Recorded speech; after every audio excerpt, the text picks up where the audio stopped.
Mochileiros e mochileiras, está começando um novo episódio do Cosmos Podcast, uma odisseia espacial. Eu sou o Philip Valer, cineasta publicitário e analista de dados. Aqui nós conversamos sobre o universo, tecnologia espacial, mistérios, ufologia e a vida. E agora com vocês, o outro integrante deste projeto. Juntos sonhamos em tornar este podcast no Guia do Mochileiro das Galáxias. Vamos abrir as portas da esperança. E com vocês, o homem que tem o tempero da Bahia, Marcelino. Preciso falar alguma coisa agora? Ah, mestre, como é que tá? Tudo tranquilo? Tudo beleza, e você, man? Tudo tranquilo. Vivendo no Brasil, em ritmo de pandemia. Como é que tá a vida? Pô, aqui a nossa pandemia meio que já acabou, viu? Já estamos todo mundo tudo mais soltinho aqui agora, no axézinho já, requebrando o corpinho de mola. Axé no Texas? Axé no Texas, aqui a gente acha um jeito, né, velho? Baiano vai sempre achar um jeito de achar uma sombra, uma rede e um axé. Ah, cara, que legal. Pô, que bom. Marcelino, pra mim é um prazer conversar contigo. Eu conheço a tua história aí de longa data de estudos, de peregrinações internacionais pelos 4 cantos do mundo para te conquistar os teus sonhos. E para a gente começar esse primeiro episódio do Cosmos, não tem o cara mais ideal, perfeito e eloquente do que tu para conversar sobre alguns temas que, infelizmente, no Brasil as pessoas talvez não sejam tão fãs, mas nos Estados Unidos já é um conteúdo mais popular, né? O universo, a galáxia, a corrida espacial. Não, muito verdade. Fico lisonjeado aí pela introdução. Não, mas é verdade. O tipo de conversa que eu comecei a escutar logo que eu cheguei aqui para fazer meu doutorado nos Estados Unidos. Fiz doutorado em engenharia aeroespacial aqui. Tipo assim, era corriqueiro as pessoas falarem dos trabalhos deles na NASA, trabalho com satélite, trabalho com foguete, trabalho com astronauta. Era uma coisa que, tipo assim, eu nunca tinha passado, nem sabia de gente que trabalhava com satélite. De repente, todo mundo ao meu redor tá nesse meio.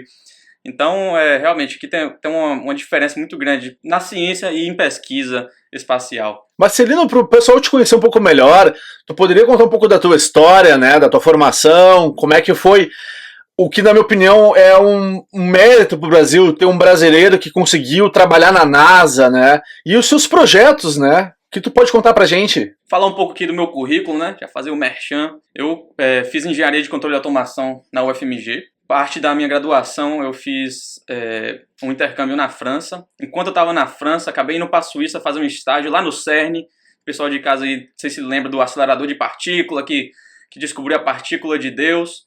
Eu fiz meu estágio na semana que eles anunciaram a partícula de Deus. Estavam só me esperando, né? De lá pra cá, eu terminei minha graduação no Brasil, fiz o mestrado em engenharia elétrica lá no Brasil, já comecei a trabalhar com drone na época, e aí queria fazer um doutorado fora, e aí eu vim pra cá pra fazer engenharia aeroespacial, e continuei trabalhando muito com drone, com robótica.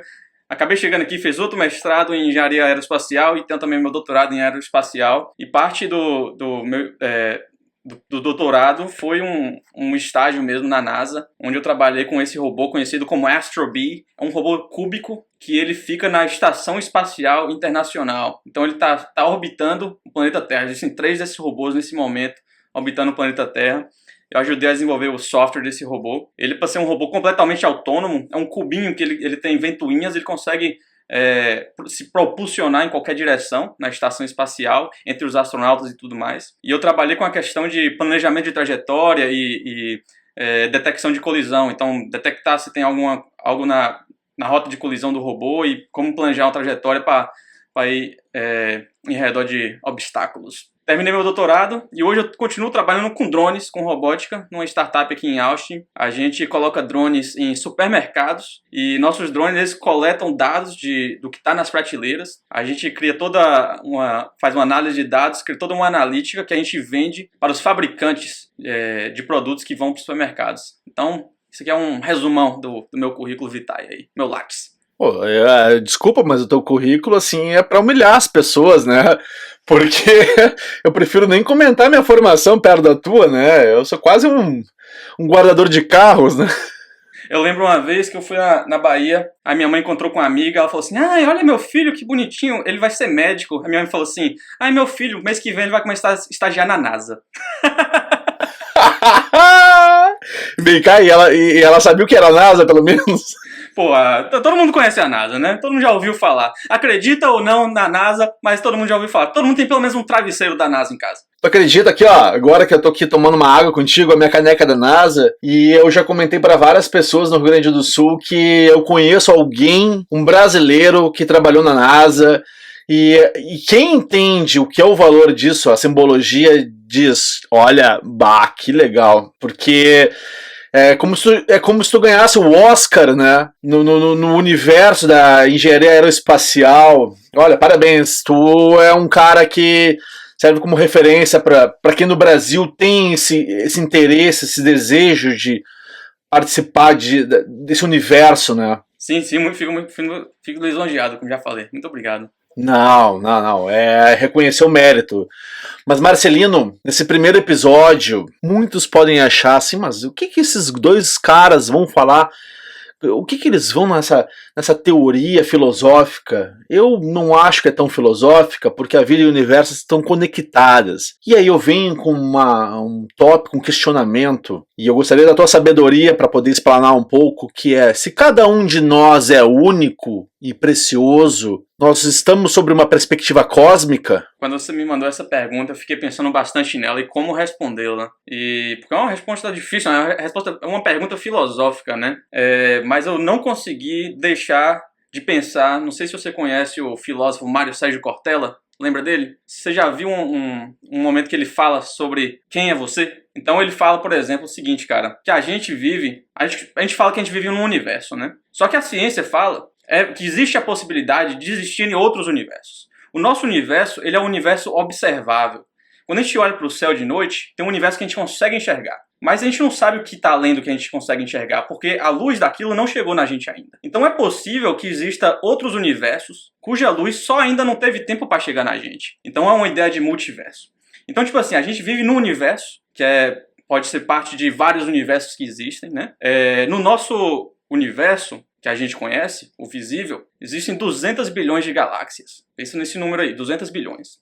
A gente vive em uma delas, que é a Via Láctea. Na Via Láctea tem 100 bilhões de estrelas. O nosso Sol é uma dessas estrelas. Dependendo da sua perspectiva, orbitando esse Sol, tem 9 ou 8 planetas. Depende se você quer considerar Plutão um planeta ou não. Dentre esses planetas, temos o planeta Terra, com 8,7 milhões de espécies. Dependendo de onde você pesquisar, vai ter esse número está diferente, dependendo do cientista e tudo mais, mas 8,7 milhões de espécies. Dentre elas, o Homo sapiens, que é 7,4 bilhões de pessoas no mundo hoje estimado, de população. A gente é uma pessoa entre 7,4 bilhões de indivíduos num planeta com 8,7 milhões de espécies, orbitando um Sol entre 8 ou 9 planetas, numa Via Láctea com 100 bilhões de estrelas como o nosso Sol, 200 bilhões de galáxias no nosso universo, que pode nem ser o único universo que existe por aí. Podem existir vários outros universos. Então, cara, eu acho que é o seguinte, a nossa significância nisso tudo é o significado que a gente dá para a nossa vida. A nossa vida, ela é realmente um milagre. Por que a gente está aqui, a gente não sabe. Mas acho que cabe a nós dar esse significado. Você me veio com uma pergunta filosófica, eu tive que te responder de forma filosófica aqui também. A minha intenção foi começar esse episódio já te colocando em um problema. E eu imaginei que tu fosse oferecer uma resposta filosófica, mas eu concordo plenamente contigo.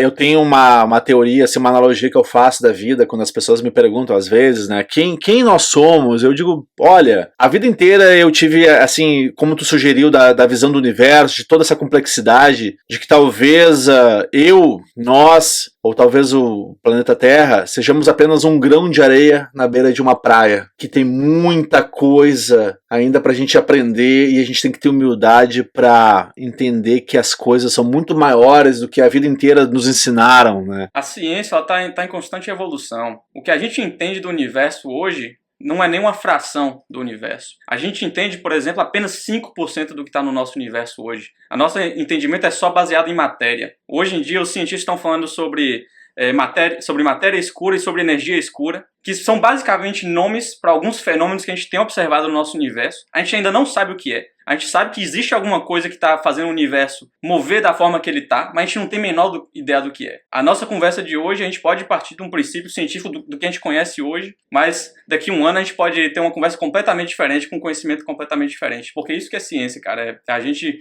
duvidar do que a gente sabe e evoluir no nosso conhecimento. Baseado no que tu disse, eu tenho uma pergunta bem instigante.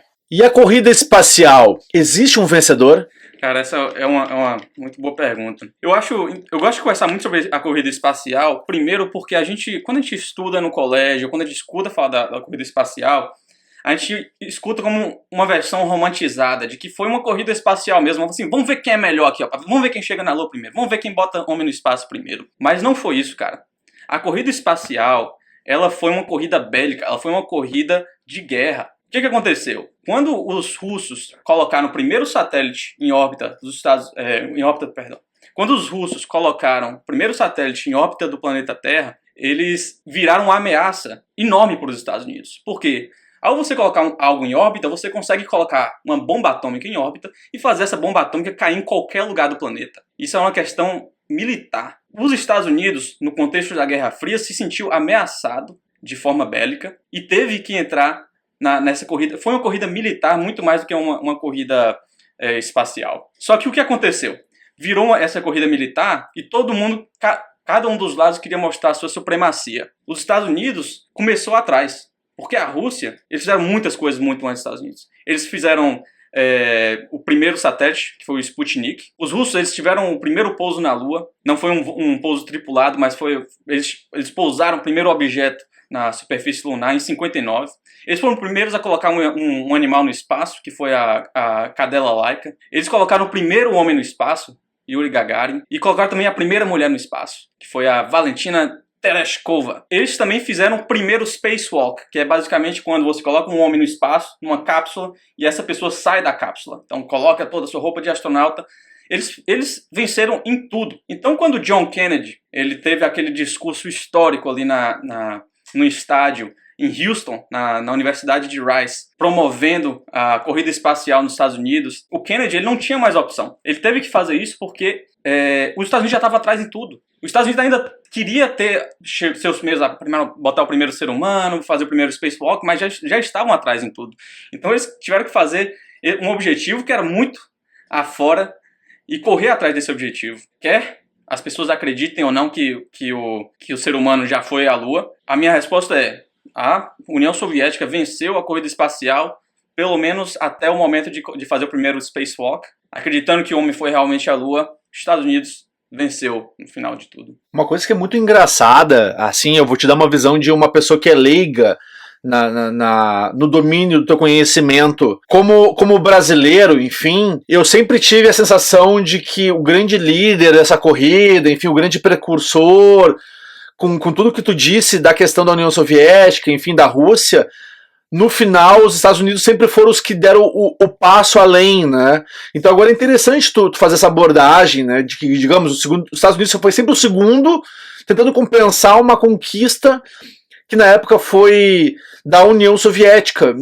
Eu fico surpreso com o que tu disse. Não, foi claramente. Até certo ponto a União Soviética estava na frente de tudo. Os Estados Unidos nunca, desde as missões Apollo, nunca existiu tanto financiamento espacial, financiamento para a NASA, quanto na década de 60. Inclusive, isso foi muito controverso aqui nos Estados Unidos, porque era um financiamento assim, astronômico. Desculpa aí pelo trocadilho.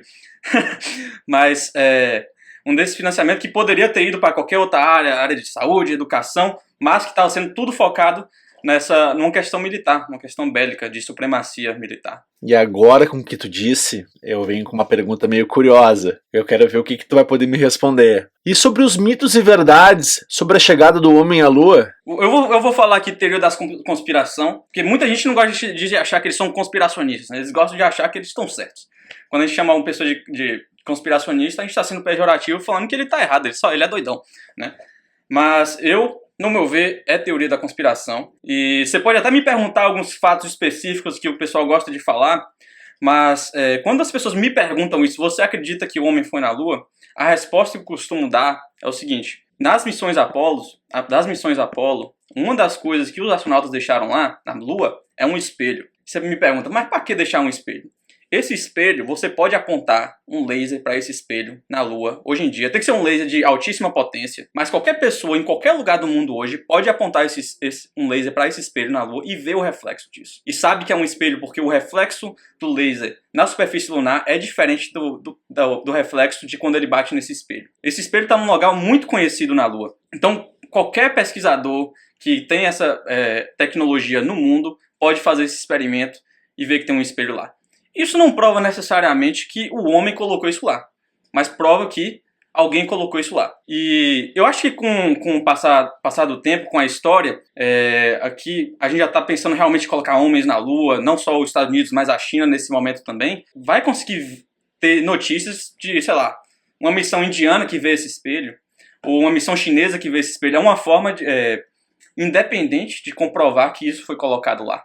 Não é só os Estados Unidos dizendo eu coloquei isso lá. Não só o espelho, mas nas missões Apollo, acho que 15, 16 e 17, eles levaram rovers, que é basicamente uns carrinhos que os astronautas eles dirigiam na superfície lunar, e acho que eles chegaram a dirigir dezenas de quilômetros na superfície lunar. Esses 3 carros ficaram na Lua.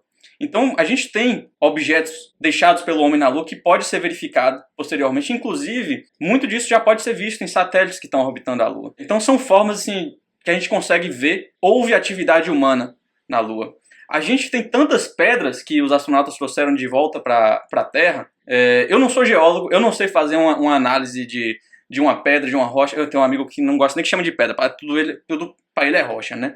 Mas eu não sei fazer uma análise de rocha e falar assim, não, isso aqui não é do planeta Terra. Eu acredito que os geólogos, eles conseguem fazer uma análise dessa rocha e falar assim, isso aqui não veio desse planeta, de onde veio da Lua. Inclusive tem uns casos muito engraçados sobre essas rochas da Lua, que tiveram uns estagiários da NASA, que uma vez eles roubaram algumas pedras da Lua e eles tentaram vender na internet. Aí você pensa, pô, a NASA não escolhe só cara inteligente não, né, velho? Porque, pô, se tentar vender uma pedra lá na internet, quem vai comprar primeiro? Quem vai acreditar? E se as autoridades notam que está faltando, pois os caras já estão se denunciando que eles fizeram a cagada deles. Inclusive, existem registros que pessoas já fizeram sexo na Lua, que foram alguns desses estagiários que fizeram sexo por cima das pedras da Lua. Privilégio aí para essas pessoas, né? Tenham feito sexo sobre a Lua. Desculpa, deixa eu te fazer uma pergunta. Mas nessa turma aí que furtou essa pedra não tinha nenhum brasileiro, né? Não. Isso aí eu não tô envolvido nisso, não.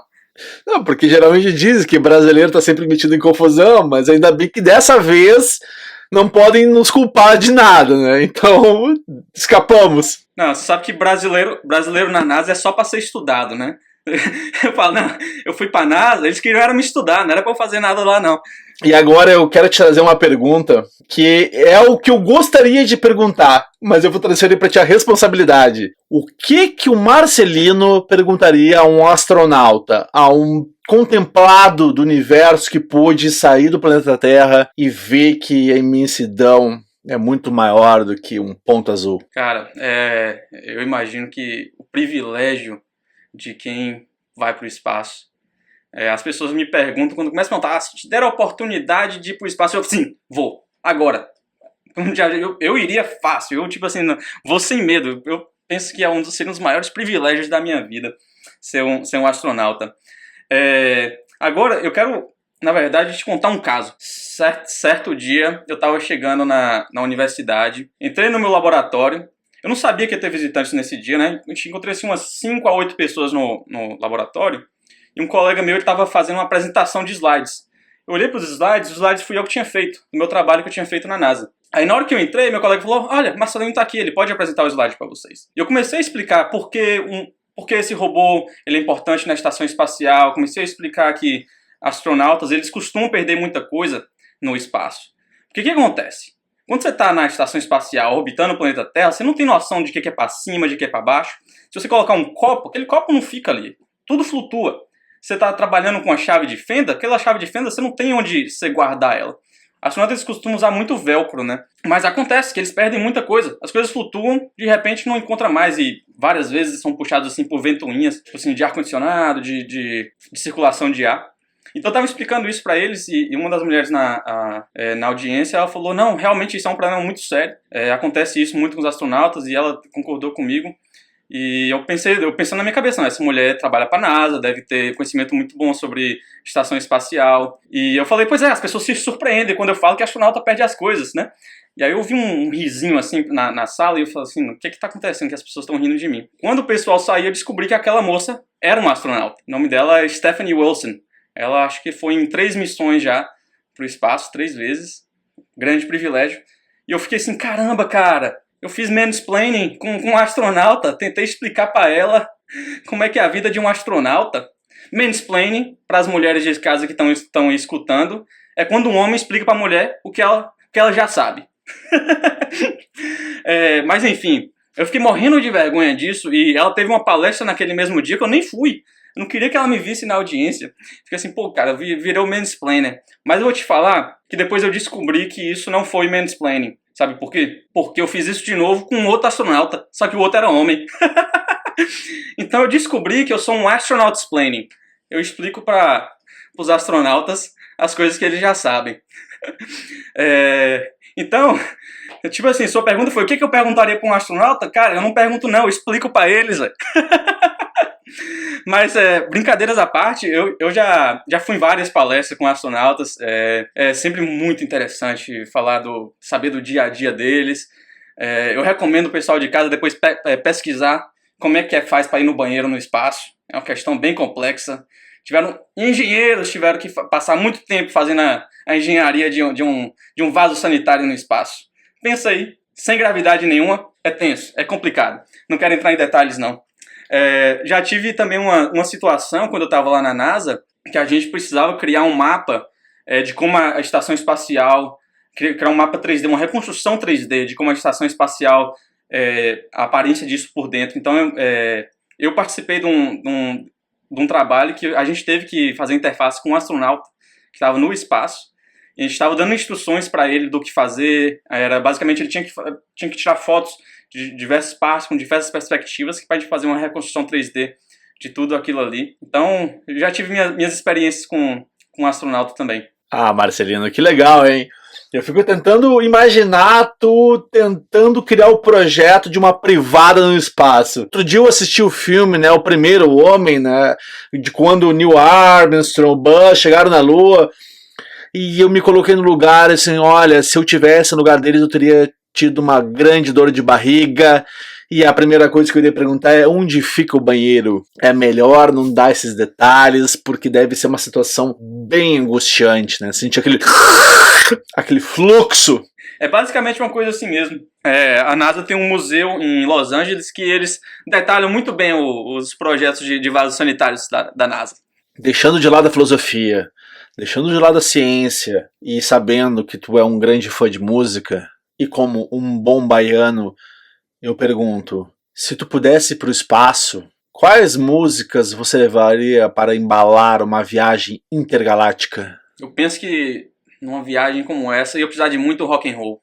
Eu certamente ia precisar de ouvir um AC/DC, um Back in Black, aquele negócio para me embalar, para me deixar todo animadão. Mas não pode faltar o álbum do Pink Floyd, o Dark Side of the Moon, né? Gostaria de falar com o pessoal de casa. É um conceito errado, o lado escuro da Lua. Não existe isso. Existe o lado distante da Lua. Tava explicando pra você outro dia isso aí, não é? O negócio é que a Lua, o lado que a gente vê da Lua é sempre constante. A Lua, o período de translação da Lua é igual ao período de rotação da Lua. Então, a Lua leva 28 dias para dar uma volta em redor do planeta Terra. E ela também leva 28 dias para dar uma volta em redor do próprio eixo. Então a face da Lua que a gente enxerga é sempre a mesma. A gente não enxerga nada diferente nunca. Então tem um lado da Lua que a gente nunca enxerga a partir do planeta Terra. Astronautas já viram o lado distante da Lua. O Sol bate lá, ele não está sempre escuro. Quando é lua nova aqui no planeta Terra, é lua cheia lá do outro lado. Então quem está do outro lado consegue enxergar a Lua completamente. Ah, mas ô Marcelino, agora eu tenho que te fazer uma observação.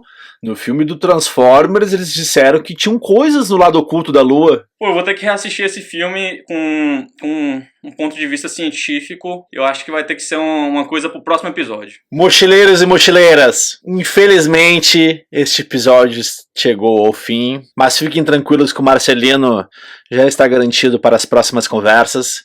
Fizemos um acordo internacional, mas sem retorno financeiro.